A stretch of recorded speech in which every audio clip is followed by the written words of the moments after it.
There's so many ways we think about drug addiction that are just plain wrong, and that stigma can make a person feel like they're all alone. If you know someone who is living with addiction, reach out, make the connection, have the conversation, stop the stigma.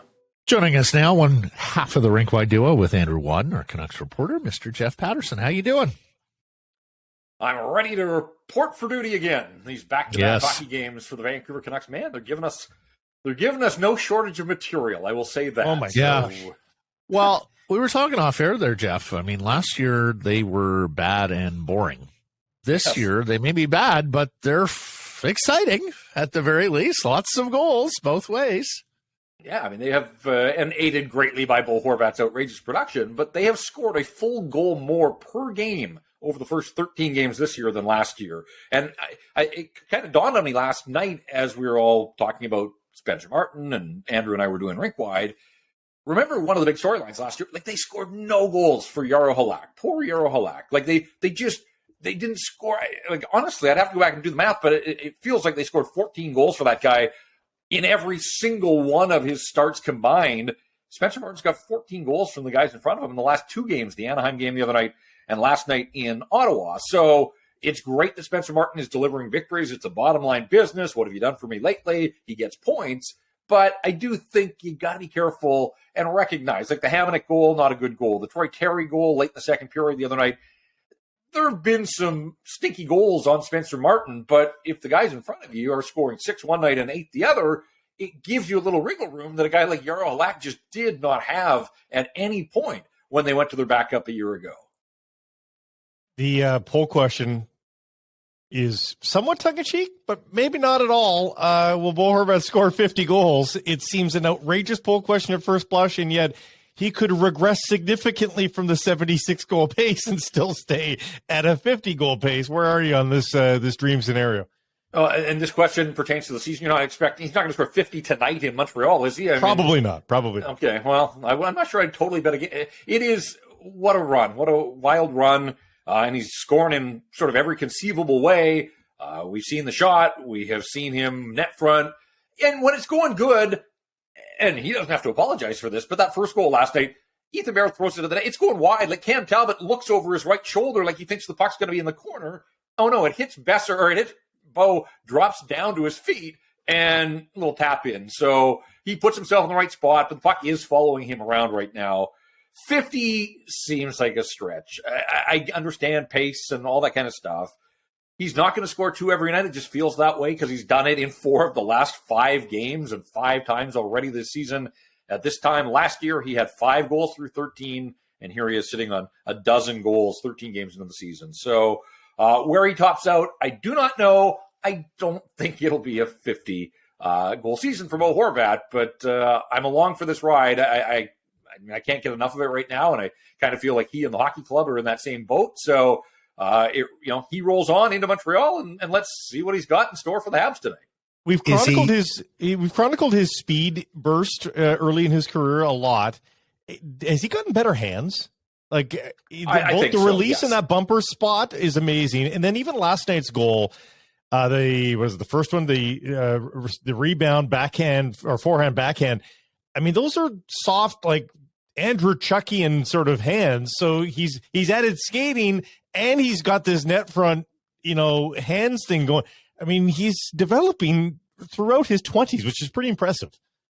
Yeah, and this is a guy that sort of takes on these challenges head on, right? People knocked his skating early on. He really worked at that, and I do think that he has applied some of that to the shot. And I'm thinking, I can't remember which game it was when he came down the right side as a left shot guy and kind of sold the pass, and then, a flick of the wrist and he snaps it bar down. Like, that was big time stuff that, maybe he doesn't get the full credit for. I am kind of amused right now by what's going on around the league because every night he's scoring twice, and I guess back east, even though they're back east right now, but in the West Coast games, people wake up back east and they see, 2 more for Horvat. And I've seen national people sort of painting this picture of, what a complete player he is. And I would say kind of quietly, he has morphed into an incredible finisher, particularly on the power play. As you point out, the bumper spot. I don't think people around the league recognize just how I pointed this out on Twitter a couple of weeks ago. Like, in the last 3 years, like, he's keeping company with McDavid and Stamkos and Ovechkin, for crying out loud, in terms of power play production. Now, when we talk about complete players, he's sitting on 4 assists. He's not a playmaker, never has been, and I don't think that that's likely to change, although maybe that'll be the next challenge for him, is to take that on. The other part, too, is, I think he's in single digits in hits on the season. I think he's at 5 block shots or something like that for, 13 games. So, there are areas of his game. Like, when I see people painting him with this brush, this incredible two-way lockdown, shutdown, fully complete player. And I'm not trying to poke holes in Bo's game, because the goal scoring has just been a ton of fun. It's been a wild ride to be on, but I'm not sure that the league fully has the book on Bo Horvat accurately as to what exactly he is at this stage of his career. Is he getting easier or more difficult to sign? Oh, goal scorers get paid. And, I could flip the idea that he's only got 4 assists, and as a centerman, I'd like to see him distribute the puck a little bit more. But if the puck's in the back of the net every time it's on his stick, then, what are we doing here? I'm not going to quarrel with the 4 assists. And I just think goal scorers get paid at outrageous rates, and it's the sexy part of the game. So, yeah, I think it's getting more expensive. Is he a perfect player? No. But right now, second only McDavid. And again, if he gets his 2 tonight in Montreal, and I almost feel like we should pencil him in, that's how consistent he's been. He's going to finish the night tied with Connor McDavid, who is not playing tonight. I don't think he'll have a chance then to add to his totals, but Bo is playing, and it's conceivable. Maybe he ups the ante, maybe he goes for the hat trick and comes out ahead of Connor McDavid. Like, I wouldn't rule it out just with the hot hand that he is wielding right now. And so it's been great. But as he told me a couple of home games ago after one of the losses, he'd trade all these goals for a few more wins. I guess the good news for Horvat is that now he is starting to contribute to some of these victories with 4 wins and an overtime loss or a shootout loss the other night in their last 6 games. Let's go to the wings here, where you tell me, was that Conor Garland's best game of the season? And Andrei Kuzmenko looked like he got onto the wrong side of the coaching staff last night. Yeah, probably Garland's best game. He's had some other moments, but loved the down low play on those 2 third-period goals. I mean, he just picks Travis Hamonic's pocket and feeds Bo in front. That was a nice bang-bang play there. And then, again, controlling the puck down low, finds the seam, gets it back to OEL. And I thought Besser had tipped it. I think Besser did. They announced it as Besser's goal, but they have changed it. It is Oliver Ekman-Larsson's goal. Besser gets an assist on it, but Conor Garland with 2 primary assists in the third period. And he's up to 8 points in the 12 games. Of course, he was the healthy scratch once with the message sending, so he hasn't played all 13. But, 8 points in 12 games, like, you would take that kind of production from Conor Garland over the course of a season, and that would be an uptick on where he finished last year. So I know a lot of us got caught up in the goal scoring last year in the 20 games without a goal, but it's quietly effective. And again, most of his production comes at even strength. So I thought absolutely he was one of the drivers in that third period. Where that third period came from, where the Senators went in that third period, that's going to remain a mystery. But the Canucks certainly have something to build on going into Montreal, because they were the better team over the final 40 minutes or over the final 20 minutes. Now, Andrei Kuzmenko in a third period that had all sorts of goals, and I don't know what it is about third periods, but there were 8 in the Anaheim game. There ended up 6 last night. You would think with goals going back and forth that would play right into Kuzmenko's hands, but coaching staff saw otherwise, and he only had 1 shift in the final 12 minutes, I believe. And I wonder if it goes back to the very first goal of the hockey game, 50 seconds in.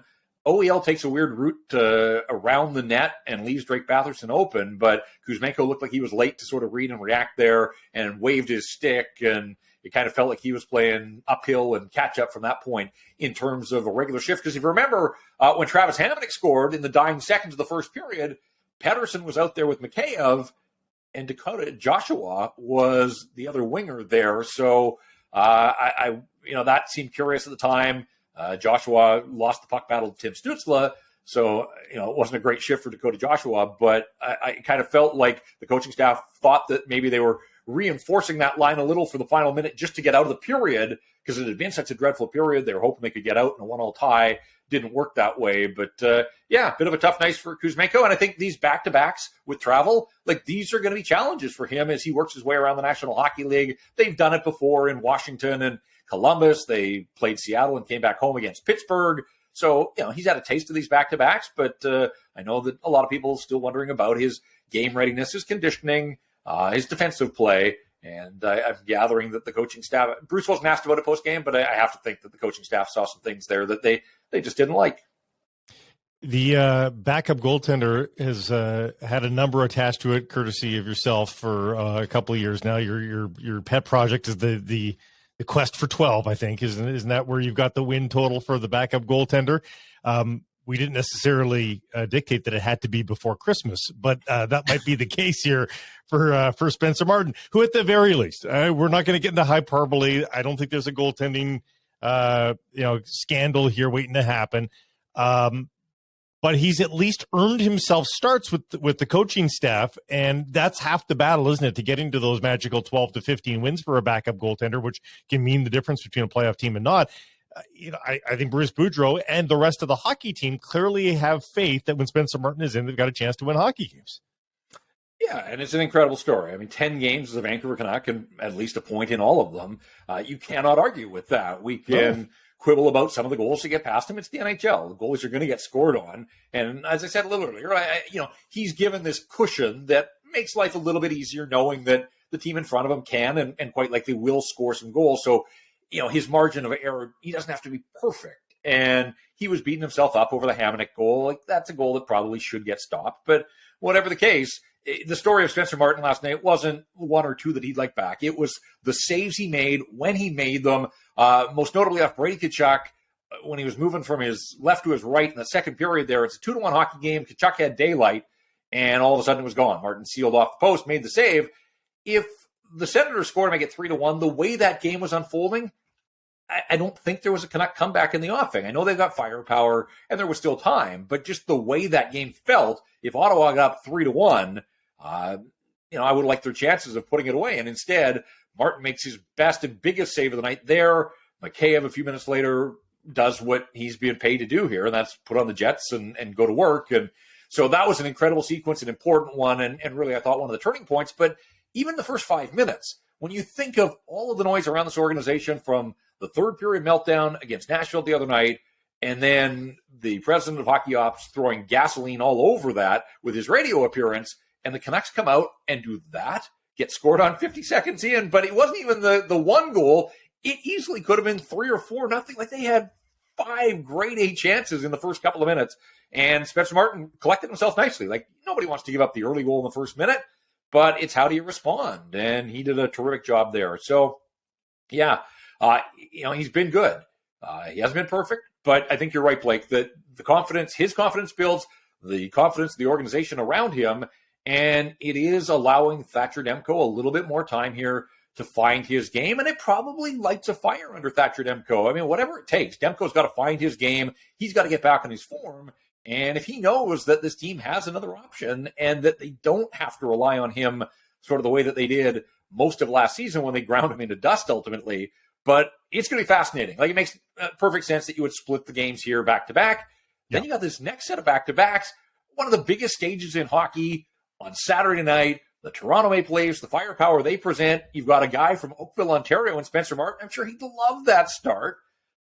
Does he get it? Maybe. Maybe it depends on how Demko performs tonight against Montreal, because the flip side of the conversation is whoever doesn't start in Toronto on Saturday is going to get the start in Boston, and we know what the Bruins have been up to this season, and that will not be an easy challenge. So it'll be interesting to see. They don't have to make that call now, but I do think every time Thatcher Demko takes the net now, there is a little bit of added pressure on him to find his game as quickly as he can, because maybe it does be, I'm with you, no goaltending controversy, but maybe it's closer to a 50-50 split of games for the foreseeable future until Demko figures things out and starts to get his game back. Oakville guy in Toronto, Boston College guy in Boston. That makes a little sense, right? Yeah, quite possibly, although you just wonder, I mean, Thatcher Demko, as much as, he's played in Boston before, is there any snub for him? All these guys know, even though he's an American, he knows what a Saturday night in Toronto, especially with the Hall of Fame ceremony and everything else, like, that's going to be a big event game. And Thatcher Demko, as all number ones should, like, he would want that one. So again, I think they've got a decision to make, but they don't have to make it now. Let's see what he looks like in Montreal against the Habs, and maybe he gives the coaches reason to consider him for Saturday against the Leafs. You mentioned the radio interview and pouring the gasoline. We were asking yesterday, is Rutherford being unfair to Boudreau? More than 80% of our respondents said yes. We're also sort of wondering, like, what is he trying to achieve here, particularly since he has the power to fire the coach if he doesn't like the structure and didn't do much to help the coach's biggest weakness, the defense score. What was your interpretation of Rutherford this week? Yeah, I found the timing odd because as much as Jim Rutherford continues to hammer down on this structure, and he did it at the season-ending press availability last year, he did it on after hours, he does it again here. All right, it's clear he doesn't like the structure, but until he gets Bruce Boudreau better players, Bruce loves to play an up-tempo game. We saw it last year; it worked for him. We talked about how much they've outscored last year's team. That's the way Bruce Boudreau likes to play. I haven't heard anybody in management grumbling when the Canucks have opened up all these multi-goal leads with this structure. So the structure has done enough good to get these multi-goal leads. Now, maybe it's that same structure or lack thereof that ultimately comes back to burn them in third periods. And yes, they've had too many leads get away from them. But they did so many good things against Nashville the other night. They should have won that hockey game. They didn't. But nobody in the right mind in the management box could have been complaining about structure when they had a 3-0 lead on the Predators. They were out shooting them 23-6 and looked like they were going to run them out of the rink. And so I found the timing odd from Rutherford on Monday at the start of this road trip. And again, mindful of where this trip's going to take them, 3 Eastern Canadian markets right off the hop. If the Canucks had executed a little better, rather than worry about systems and structure, if they had scored on a few more of those 46 shots that they mounted on UC Saros, they would have won the hockey game. They would have headed out on the road with 4 wins in 5. My guess is that Rutherford wouldn't even have appeared on the radio, let alone come out, spitting fire and shooting bullets at his head coach. So, to me, there was enough in that Nashville game that, again, it came down to finishing. JT Miller had a couple of breakaways. They have way more talent in overtime than the Nashville Predators. They needed somebody to put the game away. They didn't do it. And as a result, I understand the frustrations. And so the president, he hopped on an opportunity, but the margins can be pretty fine. If the Canucks had won that hockey game and they had won 4 or 5 heading out on the road, I can't imagine for the life of me that the president would have asked to go on the Right Shoulder radio and said the things that he did. I want to believe that really was born out of just the frustration of letting a lead get away and 3 wins in 12 games as they packed their bags and headed back east. They'd be 5-6-2. They'd be going for 500 in Montreal. Yeah, and you're right. I mean, they have to own the record. It's pro sports. But I look at it and Quinn Hughes is racking up points. I don't think Quinn Hughes has dominated a game yet. And part of that is I don't think he was anywhere close to 100%. And right. JT Miller, the points are there. But I would say 10 to 15 games last night, guys, en route to his 99-point season. No doubt that JT Miller was the best player on the ice. And I don't think you can say that 13 games into the season. We documented Thatcher Demko's struggles. Brock Besser doesn't have a goal yet. So if there are things for this team to hang its hat on, I think those are some of them. The problem is that none of those guys plays defense. Well, Quinn Hughes does, I guess, but the others don't. But, until they shore things up defensively, and even last night, a lot like the Anaheim game. They looked like they had it in control, and then the penalty kill invites teams back into these games. So don't get me wrong. This is far from a perfect team. It is flawed.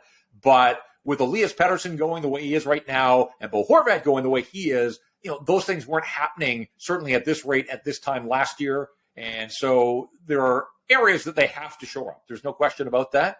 But I do think that this team has the luxury with Kuzmenko in the fold now, Mikheyev starting to play and produce.